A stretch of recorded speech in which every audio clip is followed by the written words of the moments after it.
Lepo pozdravljeni. Mi smo kar navdušeni, ker ste prišli kljub obilici nocojšnjih prireditev v Ljubljani.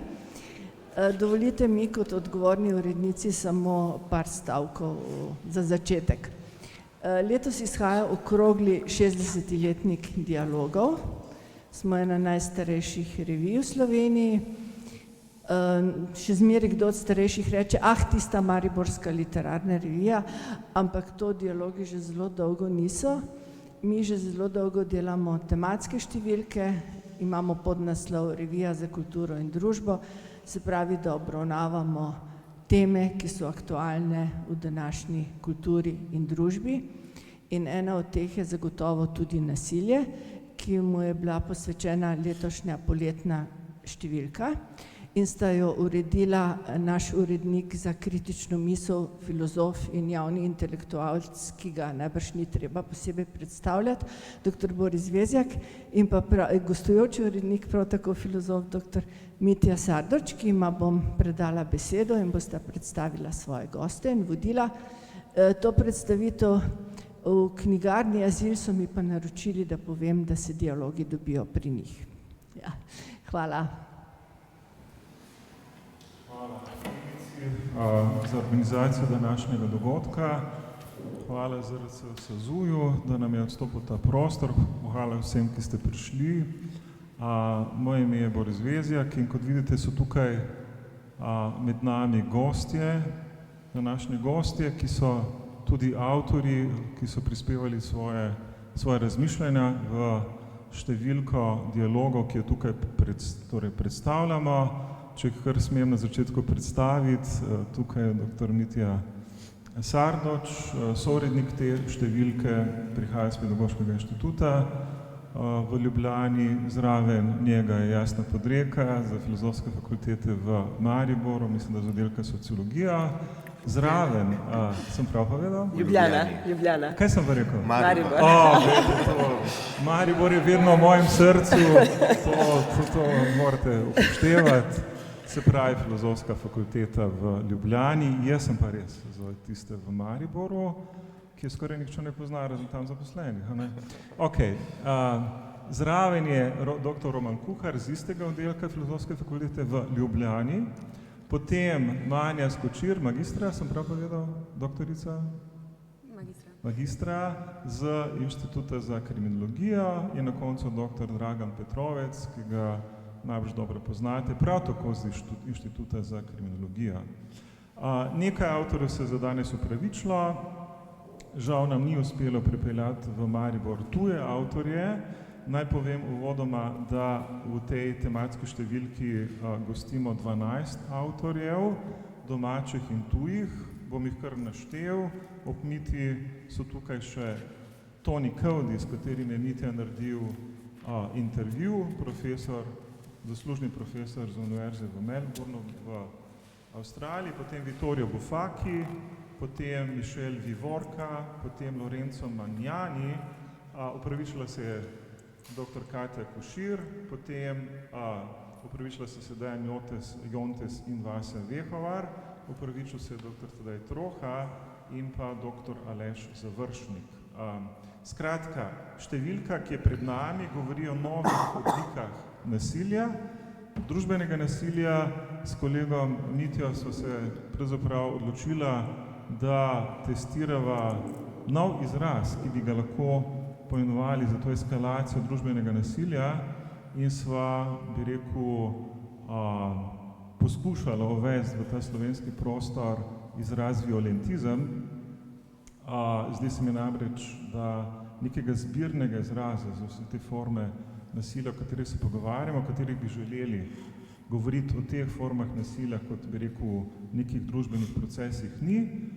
Morda ta izraz ni najbolj posrečen, zveni preveč tuje, ampak vseeno se mi zdi, da se splača potruditi in uvesti nek pojem v upanju, da bi skozi to terminologijo ljudi naučili ali pa navadili, da se pravzaprav o problemu nasilja bolj sistematično pogovarjamo. Zdaj, jaz sem si zamislil današnjo razpravo na ta način, da bo vsak izmed tukaj nastopajočih avtorjev morda v 5 minutah predstavil svoj prispevek, Potem bi v naslednjem krogu seveda razpravljali o nasilju kot nasilju v obče, se pravi, bi rekel, da bi poskušali tematizirati to temo onstran teh okvirjev naših individualnih prispevkov in na koncu bi seveda povabili k razpravi še publiko o tem. Zdaj, morda samo še 2 stavka, preden začnemo o tej motivaciji za nastanek te številke. Mislim, da je več kot evidentna.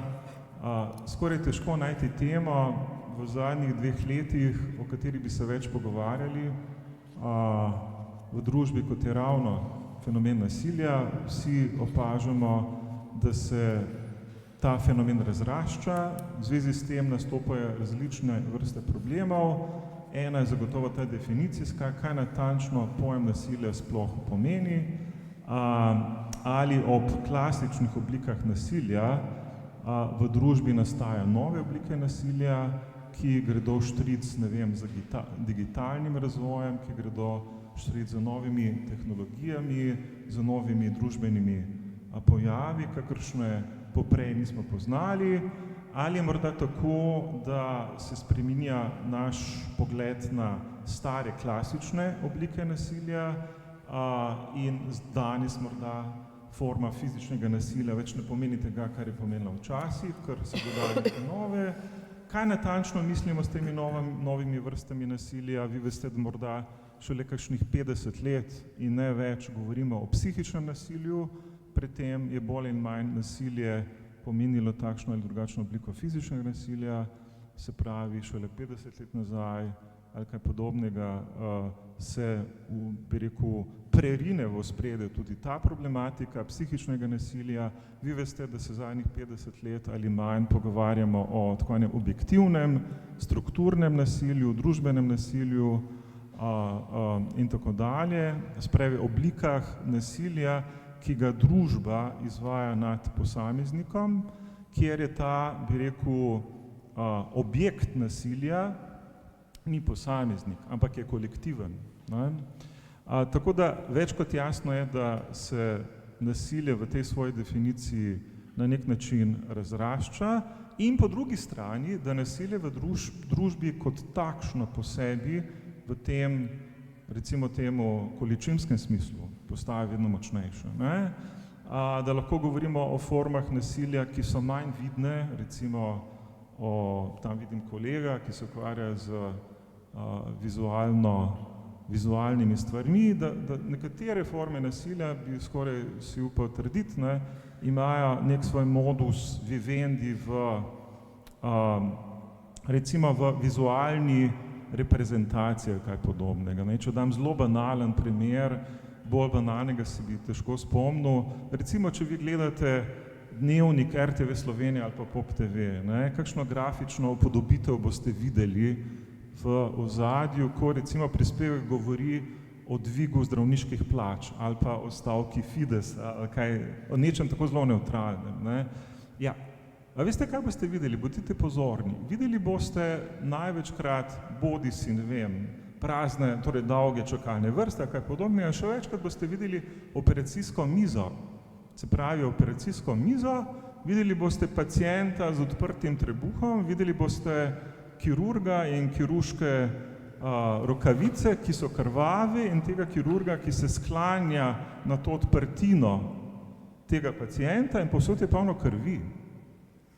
In mi očitno nismo sposobni pomisliti, da to je neka oblika vizualnega nasilja v skladu z klasičnimi tabloidnimi senzacionalističnimi pravili, kakršne poznajo množični mediji, kjer se temu reče dramatika krvi, se pravi, večje krvi, boljše se prodaja in tudi ta kri na operacijski mizi, seveda, ko veste ravno kar večerjo in jo dobite, vam malo vzame apetit, služi temu namenu, namenu senzacije, šoka in tako dalje.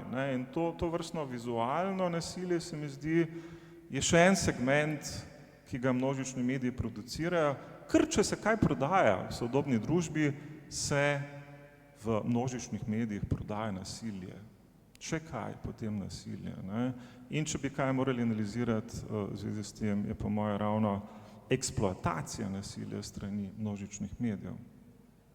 Se pravi, to nas je zanimalo. Po drugi strani nas je zanimalo, a se morda razprava o nasilju na nek način širi in postaja intenzivnejša ne zato, ker bi se v tem količinskem smislu nasilja dogajalo več, ampak zato, ker mi postajamo bolj občutljivi na nasilje in torej naša percepcija postala, bi rekel, bolj natančna. Jaz osebno mislim, da ne, da se v tem fenomenalnem, realnem smislu nam dogaja vedno več nasilja. Ne? No, ampak da ne bom predolg, bom kar na začetku, če mi boste dovolili, predal besedo v tem vrstnem redu, ki ga imamo tukaj, tako da naj bo nihče se ne čuti prikrajšanega. Se pravi, v vrstnem redu nastopajočih v sami številki bi zdaj predal besedo. Najprej kolegi dr. Mitju Sarduču in kasneje, ker grem po vrstnem redu, dr. Draganu Petrovcu. Izvolite, Mitja. Hvala. Jaz bi se zahvalil tukaj, to se pravi najprej urednici revije, da je podprla in uredništvu, predvidevam, da so podprli pripravo te tematske številke, tako da je bila zadeva uvrščena v program. Kakšnih večjih težav glede tega nismo imeli, ker je tema tako aktualna, na žalost ne samo lani, tudi letos, da je bila gladko uvrščena v program, hkrati tudi vsem sodelujočim tukaj in sicer, ki so prispevali svoj prispevek za to, hkrati tudi Borisu, to je najina tretja skupna tematska številka, 2 leti nazaj o domoljubju, lani o toleranci in letos sva pristala na temo nasilja, sva to na nek način pripravila skupaj, si razdelila naloge, to je kar taka, kaj bi rekel, zahtevna stvar, to se pravi pridobiti tolikšno število avtorjev, tako kvalitetnih. To se pravi, da imaš avtorje, na katere lahko računaš, ne samo organizacijsko, to se pravi, da bodo prispevali prispevek, ampak da bo tematizacija nekega problema v okviru problematike nasilja dovolj celovito prikazana. To, kar je kolega dr. Boris Vezjak izpostavil, je mene na nek način, to je bil tudi eden od elementov mojega prispevka, to se pravi ta nova senzibilnost. A z novo senzibilnostjo pravzaprav pridejo tudi določeni novi problemi. Torej, dr. Vezjak je izpostavil ravno to razsežnost, to se pravi, ali je nasilja potem takem več, ali ne, to se pravi, kako je okoli tega, in pa hkrati čisto definicijsko. Mene je kot avtorja, enega od avtorjev prispevkov zanimalo to se pravi, ali s tem, to se pravi, kaj je 2 klasični vprašanji pri problematiki nasilja, kaj je nasilje in ali je nasilje kdaj moralno upravičeno. Me je, to se pravi, to prvo vprašanje na nek način preokupiralo predvsem in sicer, to se pravi, ali kaj izgubimo, ko vzamemo preširoko definicijo nasilja. To se pravi, tukaj ozka in širša definicija nasilja. Jaz bi zadevo postavil precej poenostavljeno in precej skematično tako, da z širšo definicijo nasilja postane sama definicija prazna. To se pravi, na nek način izgubimo, potem pridemo do tega problema, da začnemo mešati skupaj pojavne oblike nasilja, za katere verjetno ni, in tukaj bo zagotovo kateri od ostalih kolegov in kolegic izpostavil to, da pravzaprav ne naredimo veliko prav s tem, ko združujemo širšo definicijo nasilja, na nek način postane ta prazna in postanejo zadeve iz tega vidika problematične, zaradi tega, ker začnemo skupaj metati pojavne oblike nasilja, ki verjetno jih ni smiselno postaviti ene zraven druge. Pri ožji definiciji nasilja pa imamo ta problem, da smo slepi za določene oblike nasilja in s tem potem takem ravnamo na nek način nepravično. To se pravi, da je problematika nepravičnosti tukaj prisotna. In tukaj je ta nova senzibilnost za nasilje zagotovo dobrodošla, ampak je tukaj, to se pravi, ta dilema, širša ali ožja definicija nasilja. In to je tudi na nek način, se vedno znova vračamo k tem klasičnim vprašanjem pri problematiki nasilja. Tako da tukaj mene je predvsem zanimala ta razsežnost, tako da bi se potem pa še kasneje priključil k razpravam ostalih. Kolega Petrovec, ravno včeraj smo lahko zasledili vest, da se v Beogradu začenja sojenje Kosti Kecmanoviću.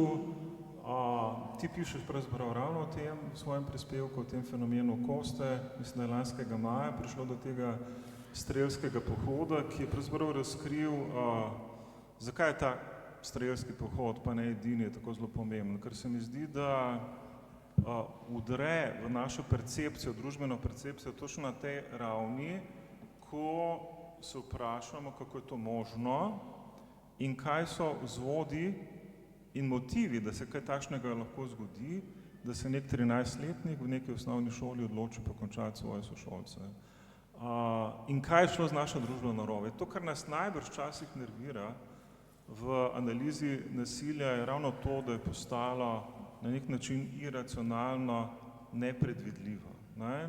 In spomnili se boste, da je potem ne samo v Srbiji, ampak tudi v Sloveniji takoj po novici o tem pokolu v Beogradu sledilo nekaj novic o tem, da tudi po šolah v Sloveniji nekateri posamezniki poskušajo nekaj podobnega. Očitno ta imitacijski sindrom zelo močno deluje. Ne? Bi lahko predstavil, o čem pišeš v svojem prispevku? Jaz sem bil precej izgubljen, ko sem dobil to nalogo, ker je nasilje, ne glede na to, kako ga definiraš, je tako široka tema, da ne veš, kje bi začel. In potem sem se najbrž pod bremenom let sem si izoblikoval eno tako sliko, da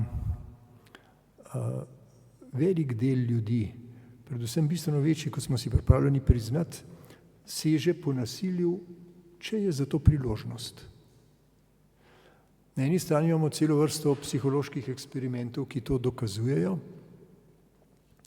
in na drugi strani je to razvidno že tako rekoč od zibke naprej, če imamo sorojence, kako se ustvarja različen položaj med njimi, koliko je rivalitete in kako potem starši uspemo, odvisno od okolja, to rivaliteto utiriti neke normalne poti.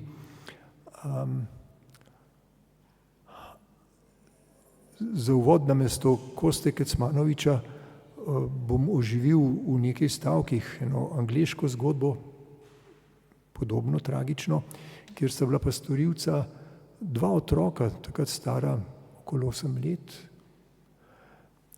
ki sta izpred neke trgovine, kamor je stopila mati in zunaj pustila v vozičku enega 2-letnika, sta odpeljala voziček in potem pobila tega otroka s kamnem par 100 metrov proč. In takrat je cela Anglija zahtevala ponovno uvedbo smrtne kazni tudi za otroke, ne samo za odrasle, čeprav dokler so bili v EU, so se morali temu odpovedovati. Nihče razen ene redke skupine ljudi se pa ni ukvarjal s tem, zakaj je prišlo do tega. In eden od teh dveh otrok, storilcev,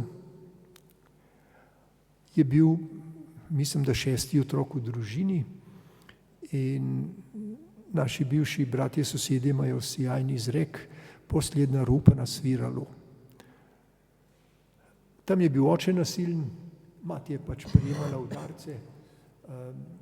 Najstarejši otrok se je hitro naučil biti nasilen do ostalih in tako so bili kar po lestvici navzdol vsi nasilni, razen tega ta malega, ki ni imel pa pod sabo nikogar več. In ko se je pokazala prva priložnost, sta pač s kompanjonom ugrabila tega ubogega otroka, kjer je ta mali storilec, brezčuten, hladen psihopat, so najbrž pisali angleški mediji, prvič v življenju dokazal, da je nekdo, ki je šibkejši od njega. To je kratka zgodba, ki nam mogoče da misliti. Zgodba Koste Kecmanovića je zapletena, morda tudi zaradi tega, ker sem jaz potem v medijih zasledil nekoliko privoščljive analize črnogorskih medijev, ki so odkrili, da ne bom predolg, močno povezavo. Praded Koste Kecmanovića je bil major, ki je po letu 1918 v Črni gori kot srbski major zagrešil kruten zločin, pobil je celo družino z otroki nekega upornika, ki so ga iskali. Potem so se tisti zažgali. In pol so Črnogorci tako privoščljivo pisali o tem, da seveda kri ni voda in da se nekako Srbom maščuje to, kar so pred 100 in toliko leti izvajali nad Črnogorci. Tukaj se hitro znajdemo v pasti, da bi prepisali bistveno več genetiki in manj okolju, ampak od tistega osnovnega psihološkega spoznanja, da pač na razvoj osebnosti in njegove denske vzorce vpliva genetika, okolje pa lastna aktivnost, nismo daleč prišli naprej, predvsem pa ne vemo, kakšen od teh faktorjev. Seveda zdaj, ko odkrivamo, kaj vse se je dogajalo v družini Koste Kecmanovića, bi bilo zelo težko pričakovati, da ne bi prišlo vsaj do nekakšnega ekscesa, seveda je pa ta res tako brutalen, da bo še dolgo časa polnil vse te kriminološke anale. Na eni strani imamo seveda to individualno strast po nasilju, ker je ta želja po premoči, ki praviloma na nek način vsebuje tudi nasilje, ki prehaja od teh družinskih odnosov do partnerskih odnosov in potem vse na vrh do politika, ki ima pa veliko moči. In če ima strast do nasilja, če ni nič gandijevskega v njem, čeprav je bil v mladih letih tudi Gandhi nasilen, pa se je potem spreobrnil. Skratka, če v teh politikih nič gandijevskega ne obstaja in ne teče po njihovi krvi, potem imamo seveda Gazo, Ukrajino, Rusijo in vse te konce, da jih ne naštevamo, ker jih je preveč. Toliko za uvod. Hvala. Če gremo morda malo hitreje okoli in potem se vrnemo malo širša razprava. Jasna. Sem koga spustil? Nisem. Ti pišeš o pravzaprav nasilju nad ženskami, pišeš o femicidu. Bom začel z eno anekdoto. Danes sem bil priča predstavitvi neke ankete na moji filozofski fakulteti, spet delam reklamo zanjo, kjer so naši sociologi predstavili mednarodno anketo med mladimi, kjer prepoznavajo zanimiv vzorec, kako bi rekel, sprememb v političnih in vrednostnih orientacijah med mladimi na desno. Se pravi, mladina danes vedno bolj postaja, netolerantna, zavrača LGBTIQ skupnost, zavrača Rome, zavrača pravico do splava in zavrača, pazite, celo, prosim? Exactly, celo to, bolj fante, in zavrača celo ženske pravice. In podatek je naslednji. Leta 2018 je 6% mladih menilo, da imajo ženske preveč pravic. Letos, 2024, je takih že 10%. Od teh 6% jih je leta 2018 bilo 4% žensk. Prej 4% žensk verjame, da imajo ženske preveč pravic, in tudi letos 4% žensk verjame, da imajo ženske preveč pravic. Narastel je pa ta delež fantov, torej fantje odločilno bolj se nagibajo na desno in fantje odločilno, pa mladi moški, odločilno bolj se nagibajo k temu, da bi verjeli, da ženskam je treba kakšno pravico vzeti, ne pa dodati. In moje vprašanje je dokaj enostavno, če takrat, ko se pogovarjamo o sovražnem govoru in podobnih fenomenih, govorimo o tem, da lahko sovražne besede pridejo v sovražna dejanja, a ni tukaj podobna logika na delu? Začnemo z tem, da ženskam odzamemo pravice, nadaljujemo s tem, da o njih govorimo grdo in končamo z femicidom. Glavnem, o čem pišeš? Ja, hvala lepa za besedo. Ja, in jaz bi rekla, ne nujno končamo s femicidom, lahko pa končamo z nasiljem v intimno-partnerskem razmerju, kajti si upam trditi, da ta baza teh 10% je potencialnih nasilnežev samo nad partnerko, ne pa v okolju, a ne, si kot sicer. Ja, jaz se lotevam v svojem članku nasilja nad ženskami, ampak skozi perspektivo, da se vprašam glede razumevanja moškosti kot take v relaciji do nasilja.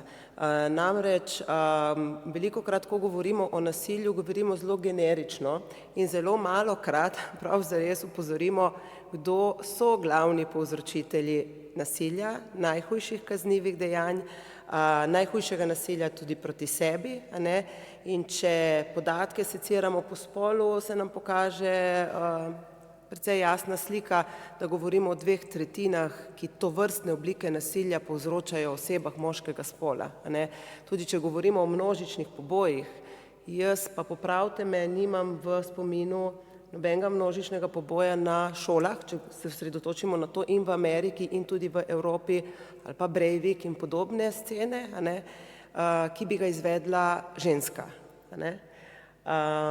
Nimam ga v spominu, brskala sem, ampak nisem našla, lahko da kakšne, ampak če pogledamo, zagotovo lahko rečemo, da 90% teh zadev povzročijo moški. In štartam ravno iz tega, no, da pokažem te podatke, a ne, in da si moramo priznati, da imamo kot družba problem, a ne, in da je nasilje močno povezano z vprašanjem konstrukcije moškosti v naši družbi, a ne. In večne razprave so bile o tem, a ne, ali je zdaj nasilje pri moških posledica biologije ali družbeno-kulturnih vzorcev. Zelo veliko raziskav že imamo, ki so ovrgle, da prav zares testosteron ni izvir za nasilje, a ne. Če ne bi imeli bistveno več moških nasilnih, a ne, bi se nam moralo to poklopiti, ampak da je prav zares potrebno iskati to v nekem družbeno-kulturnem, z družbeno-kulturnih vzorcih, ki vplivajo na konstrukcijo moškosti in moških in razumevanju sebe. Seveda to prinaša prepričanja v moških, da štartajo iz pozicije premoči v relaciji do žensk, a ne. Jaz se tukaj tematiziram prav nasilje nad ženskami in v zasebni sferi in veliko tega potrjuje tudi to, da je jasno, ne, slovensko kriminaliteto v večjem deležu polnijo prav primeri nasilja v družini tudi najhujšega, ki ga po podatkih policije skoraj 80% povzročijo moški, kot rečeno, in se seveda tukaj potem postavi to vprašanje in eno še pomembno dejstvo, da tu govorimo o moških, ki izvajajo 2/3 teh moških, to nasilje izvaja samo znotraj doma. Zunaj doma pa znajo svoje vedenje zelo dobro regulirati. Skušam v tem članku tudi tematizirati to, da ne govorimo o patologijah. Zelo radi, ko govorimo o nasilju v družini, tudi v najhujših primerih in nasilju, iščemo individualne vzroke, češ gre za neko duševno patologijo, neko stanje, kjer se ni mogel obvladati. Jaz sem proučevala te primere, pa se je tudi jasno pokazalo, da bi težko govorili, da tudi sodišča niso prepoznala, da gre za neke patologije, ampak kar jaz poudarjam, zelo skupno pa jim je bilo to, kako razumejo sebe kot moškega, kako razumejo ženske, kako razumejo partnerske odnose, in tu se je jasno pokazalo, da je njihova percepcija lastne identitete kot moškega v relaciji do ženske več vredna, a ne? In da žensko skozi to razumejo kot lastnino, kot objekt, a ne? In seveda takšna prepričanja, takšne identitete moškosti se seveda skonstruirajo znotraj točno določenega družbenega okolja, ki še vedno ne favorizira neke patriarhalne, tradicionalne podobe moškosti in ženskosti. In mogoče samo še to, za zaključek, kar želim pokazati tudi v tem tekstu, ki ga bodo zdaj brali tudi mladi, velikokrat dobimo to užaljenost včasih sa strani moških, da s tem, ko rečemo nasilje nad ženskami ali pa moški so nasilni, da zdaj napadamo moške, ali pa da zanikamo druge oblike nasilja. Seveda temu ni tako, ampak sama kot sociologinja, pa vsi tisti, ki se ukvarjamo tudi s podatki, ne moremo mimo tega, da je to očitno nek družben problem, ki je povezan tudi s tem, kako oblikujemo družbene identitete.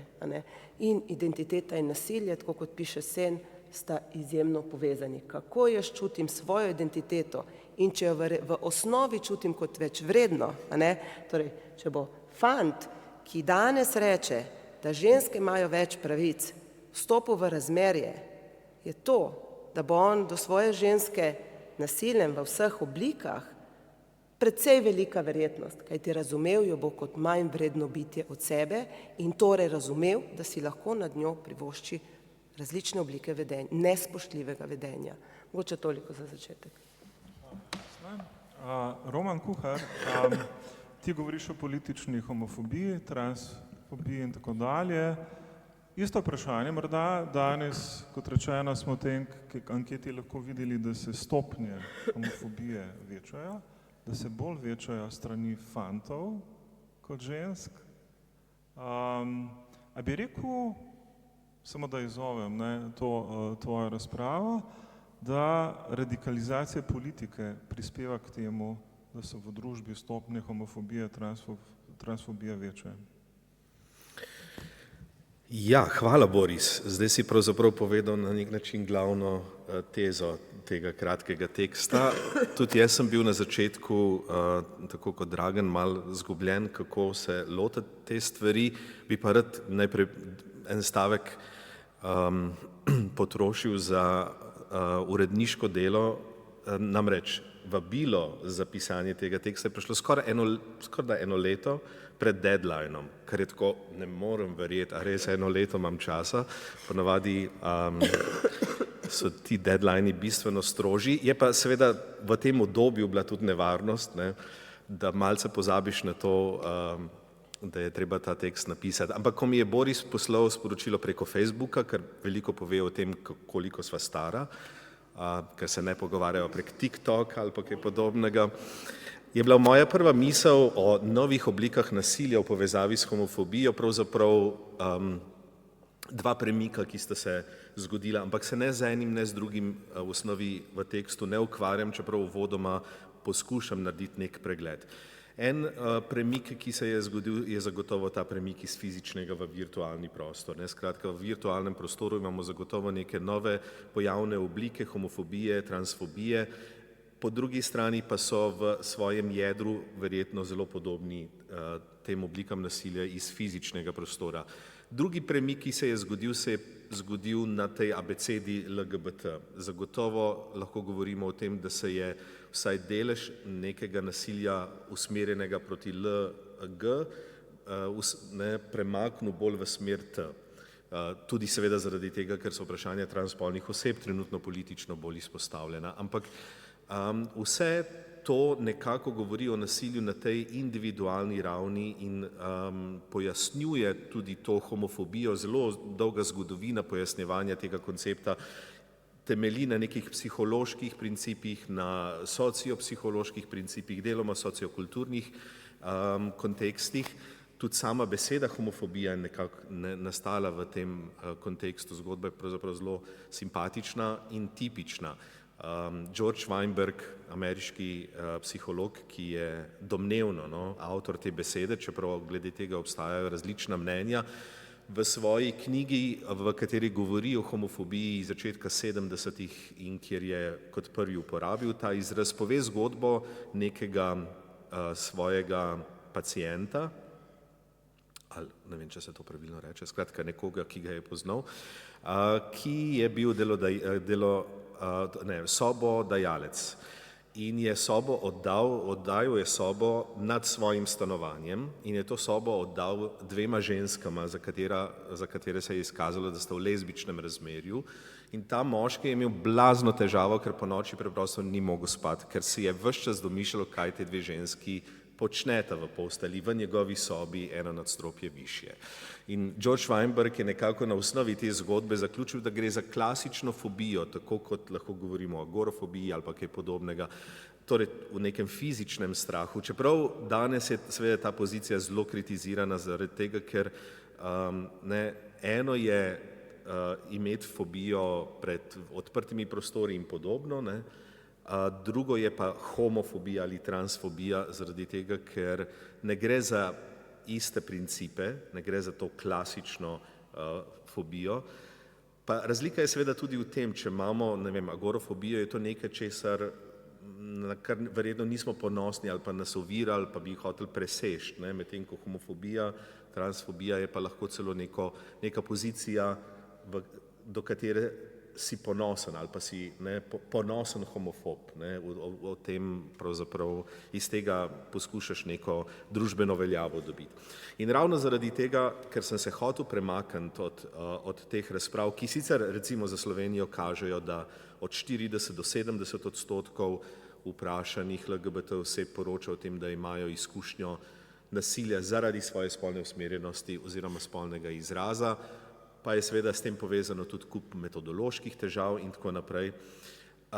Hotel sem se premakniti in razmišljati o malce bolj strukturnih vidikih tega nasilja in verjetno zaradi tega, ker se v zadnjem času res bolj intenzivno ukvarjam s temi neokonzervativnimi antigenderskimi gibanji, torej v Sloveniji to poznamo kot gibanje proti teoriji spola oziroma ideologiji spola, se mi zdi, da je to, čemur v tekstu rečem politična homofobija, pravzaprav ta nova oblika nasilja, ki, tako kot si v izhodišču rekel, legitimira te oblike nasilja, ki se dogajajo potem na individualni ravni. Ampak ta politična homofobija ni čisto nov fenomen, mislim, imamo seveda v zgodovini političnega delovanja primere, ko je bila LGBT skupnost tista karta, s katero je nekdo svojo politiko izključevanja utemeljeval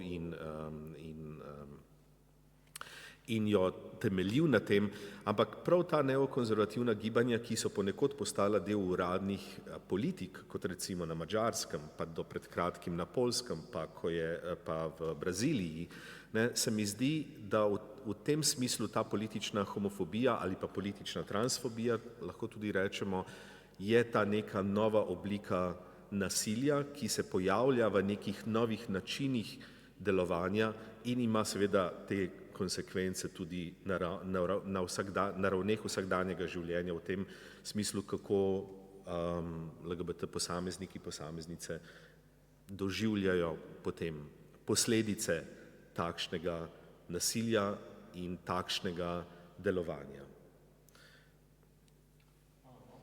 In še Marija Skočir, ki bo predstavila prispevek svoj in pa ali še završenja, ki se danes opravičil o digitalni komunikaciji.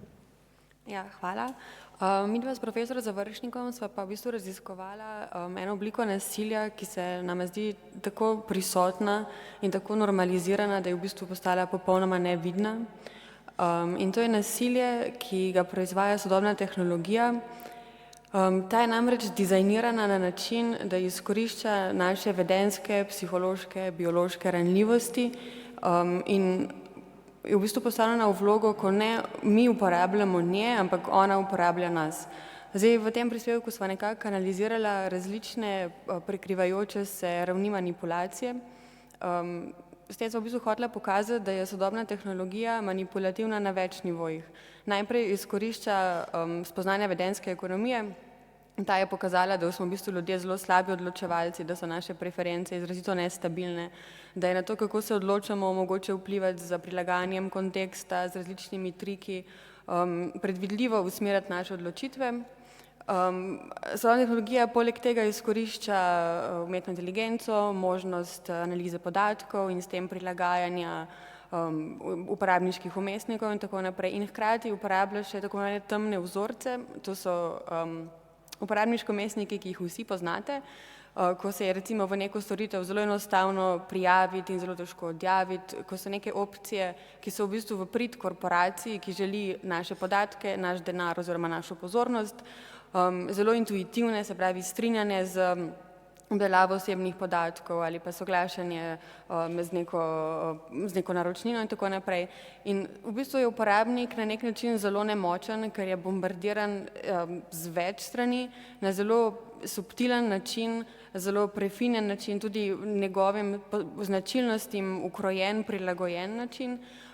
In v tem smislu sva v bistvu raziskovala, kakšna je možnost prava, ki se tukaj kaže nek način tako itak kot vedno zaostaja za razvojem tehnologije, mogoče v tem primeru še bolj radikalno kot sicer, in opozarjala na v bistvu širše družbene nevarnosti tega tehnološkega nasilja, te manipulacije, v bistvu v smislu, da smo vse bolj kognitivno apatični, da je odločanje, v bistvu, da se mi obnašamo kot neki avtomatizirani stroji in ne stroji, ki naj bi izvajali avtomatizacijo, ko se intuitivno strinjamo z nekimi spletnimi pogodbami, z obdelavo podatkov, ko intuitivno vlačimo telefone, pregledujemo obvestila, se sprehajamo po časovnicah in tako naprej. Tako da v bistvu raziskujeva nek trend, ki je nov in ki zahteva pozornost tudi prava, ampak je več vprašanj kot odgovorov zaenkrat. Hvala. Morda bi zdaj naredili še en, kako bi rekel, krog med nami, tako da bi to, kar je ostalo neodgovorjeno, poskušali odgovoriti, potem pa predamo v razpravo oziroma razširimo razpravo še na publiko. Mogoče bi vas malce izval z enim vprašanjem, to je zdaj vprašanje za vse. Lahko pa, kot rečeno, kasneje potem med sabo debatiramo o stvarih, ki so morda se komu porodile ob izvajanju drugega. Torej, ko sva midva z Mitjo lani zasnovala to tematsko številko o nasilju, je kot rečeno gotovo eden motivatorjev bi bila ta, bi rekel, družbena razprava o epidemiji nasilja na podlagi srbskega pokola preomenjenega Kosta Kecmanovića. Zdaj, takrat meni se vsaj zdi, ne, da je postalo jasno, da je to nasilje zares pridobilo neke epidemične značilnosti, da se lahko porodi kadarkoli, kjerkoli in da je nekontrolabilno, da tako rečem. Ne moramo ga kontrolirati, vznikne znenada nekje in če nekje vznikne, najde posnemovalce povsod drugot. In tako se je tudi zgodilo. Se pravi, po Kosti Kecmanoviću so sledili posamični pokoli in v Srbiji in poskusi nekega kopiranja in imitiranja, recimo tudi Sloveniji in tako dalje. To je zdaj ena stvar. Se pravi, ali se vam zdi, da živimo v tako nevarni družbi, ki se tako zelo, kako bi rekel, radikalizirala v tej svoje nevarnosti, da nasilje kot nasilje v tem najbolj generičnem smislu postalo fenomen, ki ga ne znamo več naslavljati, ker preprosto ne vemo, kaj so pravi vzroki, da do njega prihaja. Ta problem mimogrede vam lepo ilustrira Joker, zdaj imate v filmu nadaljevanje tega Jokerja, ne?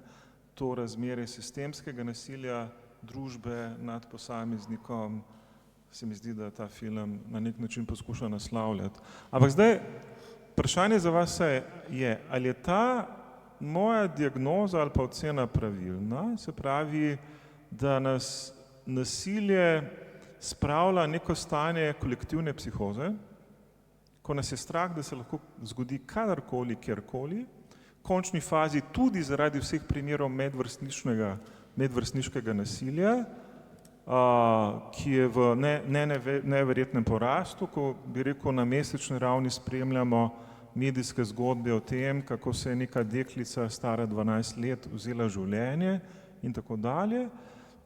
Kot rečeno, spremljamo zgodbe o pokolu, ne samo v Ameriki, tudi tukaj. Ko spremljamo zgodbe, spet se vračam k Kosti Kecmanoviću, ker ni tako enostavno, da je ta etiologija zelo samoumevna. Se pravi, ni tako, da je živel v nasilni družini. Včeraj sem bral, da je uspel na sodišču izjaviti da je njegova mama od njega zahtevala, da je dober učenec in da je oče imel doma orožje in on je preprosto v znamenju upora, ker bi želel biti dober učenec, ker to zahteva njegova mama, storil to, kar je storil. Prej, ni elementov vzorcev tega klasičnega nasilja, oče ga ni tepel, mama ga ni tepla in tako dalje. Ne? Skratka, da obstaja nasilje v tem primeru, to vrstno nasilje, ki rezultira v teh serijskih umorih, da je na nek način ga težko ujeti v klasične etiološke vzročne vzorce in na drugi strani, da vedno bolj deluje kot neke vrste kolektivna psihoza. Ne? Če rečem, če malce karikiram, vi ste imeli, ne vem, pred 20 leti ta primer serijskega morilca Silva Pluta, tukaj navzoča ministrica Tatjana Bobnar, po moje, ker se s temi stvari ni profesionalno ukvarjala, to vedela, bivša, škoda. Glavni, imeli ste Silva Pluta, ki so ga iz nekega razloga spustili iz srbskih zaporov in je moral, če se prav spomnim, priti v slovenske zapore, ampak zaradi neke pravne luknje je bil na prostosti nekaj mesecev in potem so množični mediji seveda poročali o tem, kako naj se ženske zvečer zapirajo, ker lahko kadarkoli udari z svojimi žiletkami, znan je bil potem, da je ubijal ženske z žiletkami, da jih je porezal. In potem je ta zgodba trajala, mislim, da 2-3 mesece, Silvo Plut se je prosto sprehajal, mediji so delali, spomnim se, celo intervjuje z njim, Pop TV je delal intervju z serijskim morilcem in tako dalje.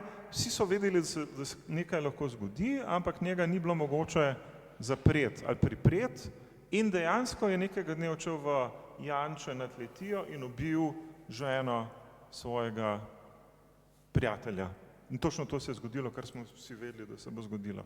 Ampak želim povedati, ta situacija je radikalno drugačna. Tam imate serijskega morilca, veste, da je na prostosti, lahko ga identificirate.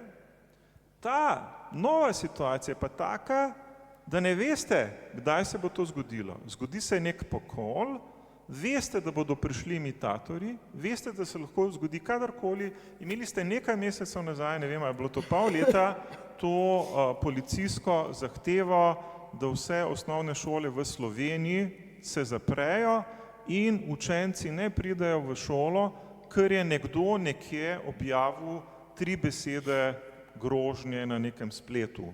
Pa ni bilo čisto jasno, a je mislil resno, a ni mislil resno. Ne? In potem so vse osnovne šole dobile ta dekret, da morajo učenci ostati doma. Skratka, mi živimo v nekem času kolektivne psihoze, kjer pričakujemo, da bo prišlo v tem primeru, in to najbolj enostavno razumeti, to fizično krvavo nasilje, do nekega pokola, morda tudi na naši šoli, v našem okolju, v naši stavbi, v našem bloku in tako dalje. Skratka, vprašanje za vse je, a je ta diagnoza, da družbeno nasilje nekako postaja nepredvidljivo, arbitrarno in smo lahko vsi njegove žrtve potencialno, ne? Ker v primeru Silva Pluta so potencialno bile žrtve samo ženske in vedeli smo, kdo je potencialni storilec, tukaj pa ne vemo, a obstaja ta element nepredvidljivosti, kaj bi rekli? Si se vame zagledal. Ja, določene stopne ja, ampak tukaj bi mogoče kazalo opozoriti tudi na žrtve. Spominjam se nesrečnega dekleta po imenu Nataška, ki je tako iskreno jokala, potem, ko se je njen fant Silvo Plut obesil v zaporu. Kaj nam to pravzaprav pove? In tudi ta pokojnica pred njo, ki je na srečo preživela, mislim pred Natašo, ki je preživela, žena Plutovega prijatelja, je vedela, s kom se druži mož in s kom se druži ona. In tukaj smo spet blizu enega roba, da bi začeli žrtve kriviti za to, kar se jim dogaja. Seveda ne. Ampak na drugi strani jaz pogosto omenim eno obupno tragično in nerazumljivo stvar. Fritzl je dobil v zapor 200 podpisanih ljubezenskih pisem žensk, ki so bile pripravljene zanj dati dušo in telo. In moje vprašanje, ki ga enako skozi ponavljam, je, a je v ozadju še 2000 ali pa 20 000 takih, ki čutijo enako, pa se samo ne upajo podpisati. To je glede teh posameznih psihopatskih storilcev in njihovih žrtev. Nekateri so seveda predvidljivi, drugi nekoliko manj. Glede nepredvidljivosti takih stvari, kot so se dogajale recimo v tej beograjski šoli, je pa ta nevarnost, da bi živeli v stalnem strahu. Naj samo tako za anekdoto povem, sem telefoniral neki sodnici, pa sem jo dobil in je bil strašen hrup okoli. Pa sem rekel, komaj te slišim, kaj se pa dogaja. Pa rekla je, sreda je, seveda, spet so izpraznili sodišče. Zaradi groženj z bombo, seveda policija ne sme nikoli reči, saj se hecajo. Me boste popravili, če je to mogoče drugače, ampak mislim, da policija se mora vedno odzvati na vsako grožnjo, naj se pokaže še tako neverjetna, ker tega očitka, da ni naredila nečesa, ne more vzeti na svojo dušo. Koliko blizu je pa potem tako ravnanje eni kolektivni psihozi? Ta kolektivna psihoza se po mojih skromnih izkušnjah dogaja razmeroma pogosto. Ta navodila ženskam, naj se zvečer vračajo v parih, so prvič prišla na jasno pri tako imenovanem ljubljanskem Jacku Razparaču.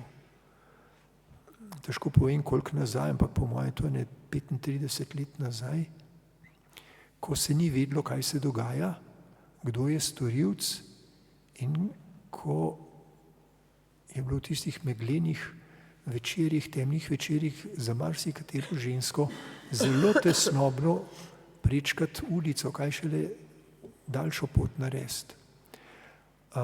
Spomnim se tudi sodnice, ki je bila pristno zgrožena in preplašena, ko se je Tropcu iztekala kazen. Pa sem rekel, ja, si kaj imela zraven, si bila ali v preiskovalnem postopku, si karkoli. Prav ne, čist nič. Ampak žensk je bilo, mnogih žensk je bilo obupno strah, ko se je Tropcu iztekala kazen, pri čemer je bil Trobec vsem znan. Lik iz črnega humorja, lik iz črne kronike brez humorja, poleg tega fizičen in psihičen popolni invalid.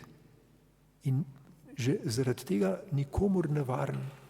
Ampak ta panika je zavladala. Jaz seveda ne poznam vseh, mislim, ali pa zelo malo teh mehanizmov poznam, da bi jih lahko razlagal. Smo pa skozi na eni taki poti, kjer je na eni strani očitek, da padeš v brezbrižnost in na drugi strani, da padeš v paniko. In tukaj loviti eno ravnovesje je težko. Tolažiti se statistiko malo pomaga, v okolju čustvene vznemirjenosti pa popolnoma nič. Tako kot jaz zase priznam, da se zmerom smehljam, ko grem na avion in da imam miren glas, ampak nenadoma začutim, da imam čist mokre roke. Takrat, če mi rečejo, ja sej, vsak dan, ko se voziš s avtom v službo, je večja verjetnost, da se ti kaj naredili kot na avionu, takrat statistika ne pomaga. Takrat pomaga nekaj drugega. Ne vem sicer kaj, odvisno komu, da si za hip dvignem samo podobo. 12 let sem se ukvarjal s padalstvom, tako da to ni strah pred višino, to je strah pred nečim drugim. Tudi na padalu letiš, ne vem pred čemu sem, ampak kakorkoli že. Na eni strani imamo velik potencial za splošno paniko in na drugi strani velik strah pred morebitno brezbrižnostjo, bodi si staršev, ki ne bojo pazili dosti na svoje otroke, bodi si policije, ki je bila pravočasno opozorjena, začenši s tem, da je policija vedela, da je ta človek pod ukrepom prepovedi približevanja, pa je vse nekaj naredil. To so te mejne situacije, kjer ni dobrega univerzalnega zdravila, pomaga pa najbrž veliko pogovarjanja, veliko smiselnega osveščanja ljudi in tudi precej kolektivnega poguma, ki ga pa nimamo, večinoma ga nimamo. Še kakšna beseda gostom, preden damo občinstvu besedo. Je kdo kaj dodal? Kdo misli, da je premalo povedal? Bi kakšno vprašanje postavil drugemu? Jaz bi nekaj malega mogoče dodala, no? Ker to osveščanje in prave diskusije v javnosti o teh vprašanjih velikokrat umanjkajo. No? Zmaga ta senzacionalizem, a ne, in ustvarjanje kolektivne panike. Zdaj, tako kot je rekel profesor Petrovec, seveda statistika do neke mere pomaga in jo je potrebno vsakič na novo vzbuditi in jo povedati, ko se take stvari zgodijo. Namreč množični poboji po šolah, a ne, niso nekaj novega. V Ameriki jih sledimo že leta, znameniti Columbine in podobne zadeve. Nove so pa za evropski prostor, ampak tudi niso tako pogoste in tudi to je treba povedati. Ne? In obstajajo tudi znanstvene razlage, zakaj niso tako pogoste pri nas in zakaj so pogostejše v Ameriki. Ne? To so tudi neki razlogi, ki niso tako zelo nepredvidljivi razlog za tako pogoste množične poboje po šolah in med mladimi. Eno od teh je seveda tudi dostop do orožja in podobne zadeve. Tako da mogoče take diskusije umanjkajo tudi za pomiritev, seveda ne smemo pasti v brezbrižnost, da se to pri nas ne more zgoditi, pa vendarle gre miriti skozi to, da z razlogom nimamo toliko primerov. To je ena stvar, torej več razlag in več teh vprašanj in tudi statistiko, da pogledamo ne za Slovenijo, ne kot ta kolektivna panika, strah pred zunanjim svetom, ne, v zadnjem času strah pred migranti za ženske, a ne. Če mi pogledamo podatke, je Slovenija z vidika splošne kriminalitete bolj kot nevarna država. A ne. Nam se ne polnijo in bistveno povečujejo primeri kriminalnih dejanj ali hujših kriminalnih dejanj glede na preteklost. Tako da se mi to zdi zelo pomembno izpostavljati in na ta način tudi ozaveščati in miriti javnost. Je pa res o tej brezbrižnosti, da je zelo pomembno še ena stvar, ki sem jo že prej omenila, ta patologizacija primerov. Ne? Če še rečemo, ta oseba je imela neko hudo težavo, pa zdaj so za vse krive videoigrice, ne hitra razlaga. A ne? S tem se tudi otresemo politik preventive. In jaz si upam trditi, da Slovenija na področju kurative, zapornih kazni, tu smo zelo pridni. A ne? Ampak kar se pa tiče preventive, tudi dela z mladimi, ki bi zajele tudi takšne stvari, kajti tudi v beograjskem primeru so se kazali določeni elementi in znaki pri fantu, ki bi jih bilo mogoče prepoznati kot potencialno nevarne, pa so se spregledali.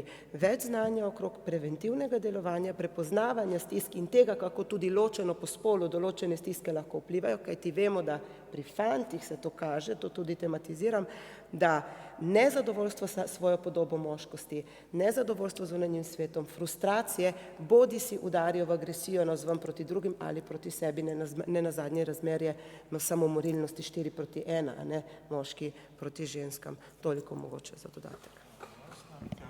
Jaz bi samo ene dve malenkosti izpostavil, ki na nek način se skozi celotno razpravo na nek način so prišle ven. Eno je ta razsežnost moralne panike, to se pravi to, kar je bilo, ne? To se pravi Trobec, Plut, to, kar je doktor Podreka povedala, to se pravi, da kdo iz tega največ iztrži. To se pravi spodbujanje moralne panike, glede ali čisto, to se pravi nasilje do žensk, nasilje nasploh, nenazadnje je ta strah zelo dobro sredstvo v narekovajih nadzorovanja množic, to se pravi strah kot orožje. Poznamo kolektivne psihoze, poznamo cele države, kjer obvlada neka kolektivna psihoza proti, ne vem, zlobnemu zahodu ali pa agresivnemu vzhodu in tako da tu poznamo, so te stvari že dovolj prisotne. Ena od stvari, ki je po moje pomembna ravno pri tem, kar je Boris izpostavil, to se pravi to oponašanje potem potencialnih oblik nasilja, to se pravi medijsko poročanje. V kolikšni razsežnosti prihaja, če je preventiva ena od razsežnosti, to ali mediji, ali so tisti, ki so v medijih, to se pravi novinarji in ostali, to se pravi, ali obstajajo tukaj kakšna izobraževanja glede etične razsežnosti poročanja o teh o različnih pojavnih oblikah nasilja, ravno zaradi tega, ker ima to lahko neke negativne posledice kasneje. In še zadnja zadeva, ki je po moje tudi prišla v spredje tukaj v sami razpravi, je to, se pravi legitimizacija nasilja. To se pravi ta prvi primer, s katerim smo začeli, to se pravi zadnja rupa na sviralu tega dečka, najmlajšega otroka v neki angleški družini, ker so bili vsi nasilni do njega, je potem on bil tisti, ki je vseeno našel nekoga, ki je šibkejši od njega in je bila zato, to se pravi, ta iskanje nekega alibija, zakaj, to se pravi, je lahko, kdaj je, to se pravi, tukaj naslovimo to drugo vprašanje. Začeli smo s prvim, kaj je nasilje, ozko širše definiranje nasilja, imamo pa potem tudi drugo razsežnost in drugo vprašanje, to se pravi, ali je nasilje možno kdaj upravičiti. In jaz mislim, da je tukaj zelo pogosto pridemo v to se pravi, da ostaja ta drugi del razprave premalo tematiziran. Ravno zaradi tega, ker se pogosto izkaže, da se potem išče neke izgovore ali pa možne rešitve, zato ker je bil sam žrtev nasilja in tako naprej. Tako da tukaj sem želel te stvari